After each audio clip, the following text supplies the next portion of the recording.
Thank you, and I appreciate that dialogue. And the one point that maybe is obvious to everyone is we have more coal in the ground than all those other countries that are continuing to develop coal-fired plants at a time when we've got the ability to take a leadership role in the technology. So I agree with my colleague from West Virginia. We ought to be taking advantage of that. 3 questions quickly. First, on energy efficiency, you were very helpful in the legislation that we worked on the last few years together, particularly providing technical advice. We hope you will continue to do that. Senator Shaheen and I are reintroducing a bill that's gone through this committee twice, as you know, with a large vote within the next few weeks. And we're talking to your folks, but if you could again make a personal commitment to this, we'd appreciate it. And I appreciate we would support that efficiency bill in any way we can. Excellent. And as you know, we happen to have a few little amendments on the Keystone bill, so I'm sure that will influence your thinking on that and convince the President to sign it. That's not a question. What an outstanding remark. Yeah, Hovind liked it. ACP, the American Centrifuge Project. You all had a report issued last year that I understand part of it is classified, and I want to ask you to talk about that.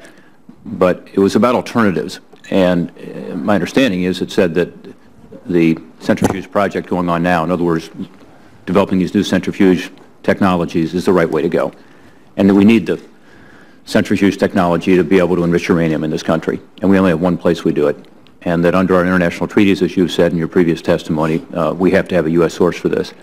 Can you talk a little about, to the extent you can, that report, where we are on ACP? I noticed in the budget that you have $100 million dedicated to it for FY 2016, and I also noticed that with regard to the international non-proliferation efforts, that you continue to say that this is an important element to our strategy, to be able to tell other countries, look, if you don't go down this route of enriching uranium, we can provide you enriched uranium for your peaceful purposes.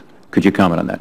Yes, there are 2 different aspects I would emphasize. One is that first of all, the United States really has the strongest standards in terms of non-proliferation issues globally for the nuclear fuel cycle, and so we do feel that having the United States companies engaged in that fuel cycle is very important for our non-proliferation aims. So that's one aspect. The second aspect is specifically for national security, and we have 2 needs in particular, the nearest term one being tritium for our nuclear stockpile, and then eventually HEU, for example, for our nuclear navy. And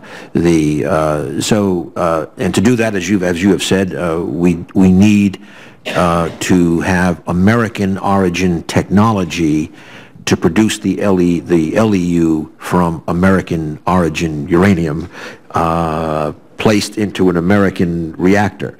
So from that point of view, the ACP, the Advanced Centrifuge Project, is the technology at hand. So the $100 million is to maintain that as we are finishing up over these next months in a very intensive multi-agency study on the exact needs, including schedule needs, to meet those national security obligations.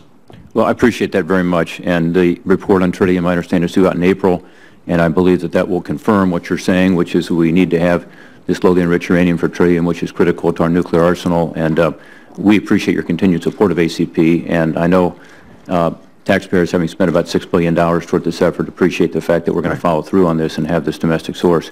Cleanup. The Piketon plant, used to use this gaseous diffusion model, and so you all made a commitment to clean it up and do it in an accelerated way. Once again, I'm disappointed the budget doesn't keep that promise. And if I look at the budget, I think it's $49 million below even what we did in fiscal year 2015. This is a commitment the President made way back in 2008.